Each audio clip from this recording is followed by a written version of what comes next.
안녕하십니까. 이 시간에도 실제 명조를 가지고 풀이를 한번 해보도록 하겠습니다.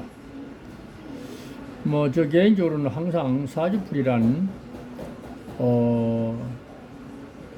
좀 항상 객관적이고 상식적인 그런 방법으로 팔자 해석을 하는 것이 가장 학문적이고 또 현실적이다, 이렇게 보겠습니다.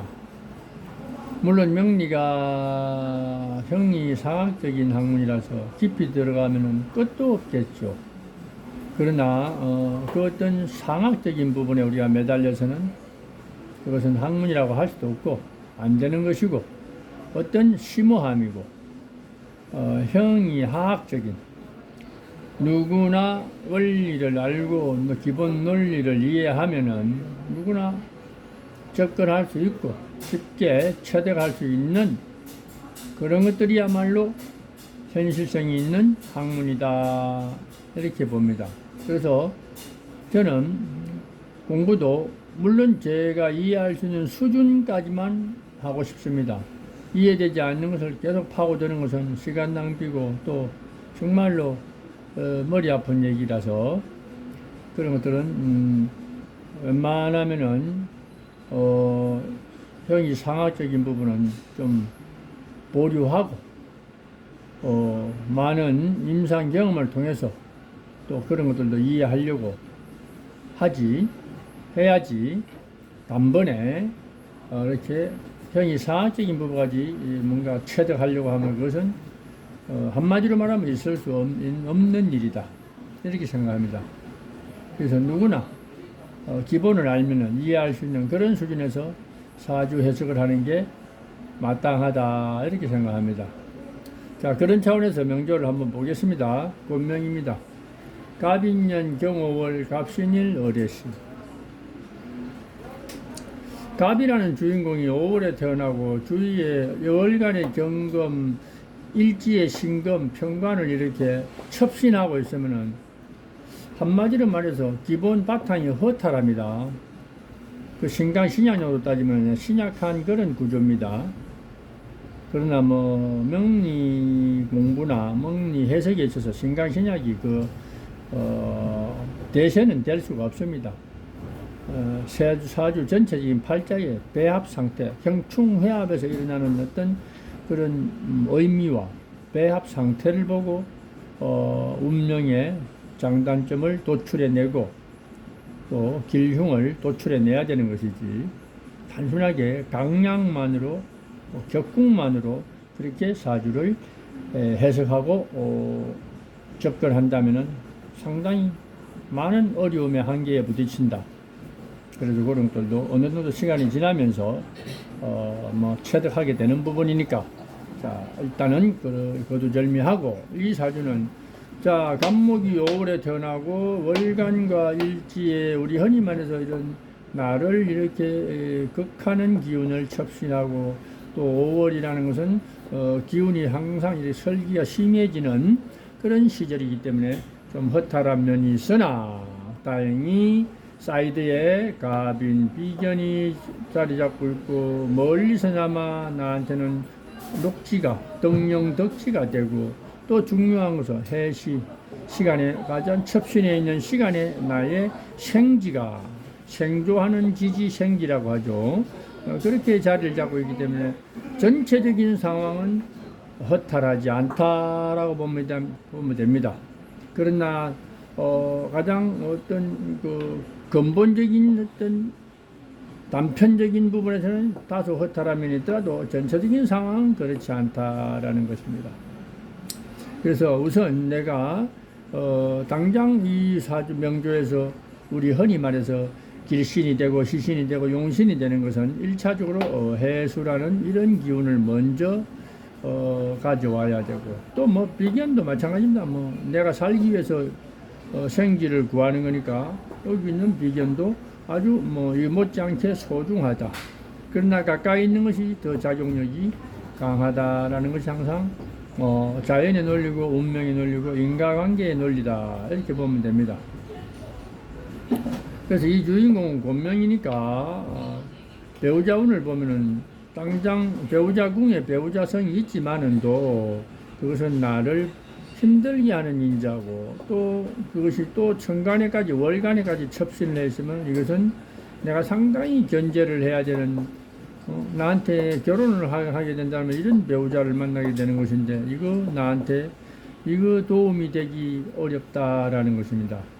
그래서 나는 이것을 극복하는 방법은 두 가지가 있는데 이것을 내쳐버리는 기운 요 화학이 식상이라는 힘을 빌어서 내쳐버리는 방법이 있고 아니면 이것을 우회적으로 끌어서 소통시켜서 잘 꼬셔서 금생수 수생목으로 관인상생으로 소통시켜서 우회적으로 쓰는 방법이 있는데 여기 있는 일지의 지지의 신금은 여기 절처 봉생의 의미가 있어서 그렇게 쓸 수 있습니다. 그러나 여기에 있는 요 관성은 상당히 내가 멀리 해야 되고 견제해야 될 그런 대상자다 이렇게 보면 됩니다.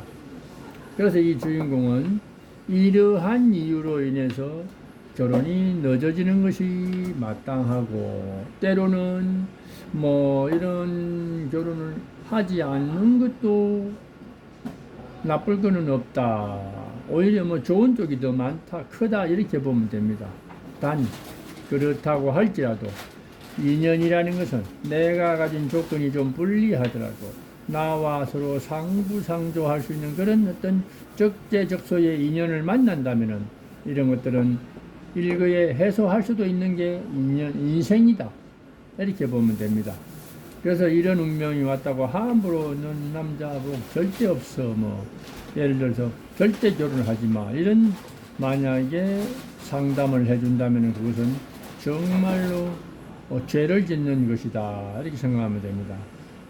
이러이러한 불안정한 요소가 있으니 배우자운에 있어서는 불안정한 요소가 있으니 이것을 이용해서 많이 견제를 하는 것이 마땅하고 그러다 보니 어떤 사람을 보는 안목을 키우고 또 뭔가 내 마음에서 뭔가 자연스러운 어떤 그런 감흥이 될 때까지는 그렇게 서두르지 않는 것이 좋겠다 이렇게 상담을 해주는 것이 원칙이다. 그리고 우리가 적재적소 그래서 내가 비록 그런 부분에 핸디캡이 있더라도 내 개인적으로는 또 이것을 활용해서 나의 감목의 특성이 있죠. 심지가 곧고 사람이 올바르고 또 정직한 어지린자 인성의 어떤 그런 좋은 인자를 활용해서 내 개인적으로는 그냥 정직하게 살 수 있는 그런 근거가 충분하다.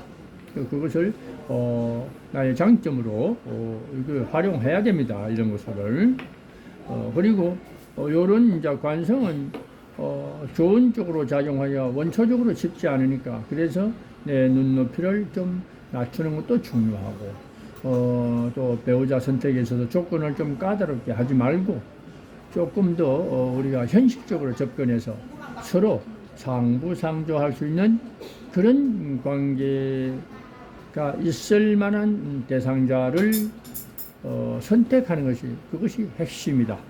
그래서 병이 있으면 약이 있는 법이니까 그래서 그런 걸 꼭 명심하고 어떤 그런 선택을 배우자 선택을 한다라면은 나 자신은 인격적으로 문제가 없는 사람입니다. 완벽한 인생은 누구도 없습니다.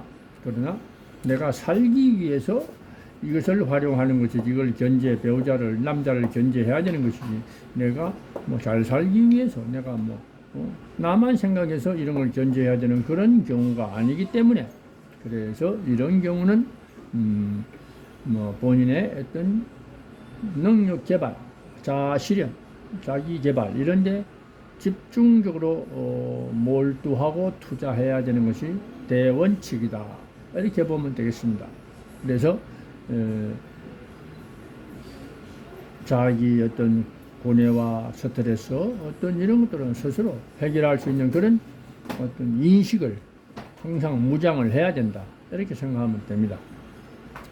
그래서 아무래도 인생 후반에 갑술 대운 이후로 운이 접어든다면은 다 대운의 흐름상 내가 좀 더 입지가 탄탄해지고 유용하게 어떤 인생을 살 수 있는 그런 환경이 주어지기 때문에 말년운이 중년 후반, 4대운 이후니까 5대운부터 중년 후반의 운부터는 좀 더 건실하고 어떤 견고한 인생을 설계할 수 있겠다. 이렇게 보면 되겠습니다.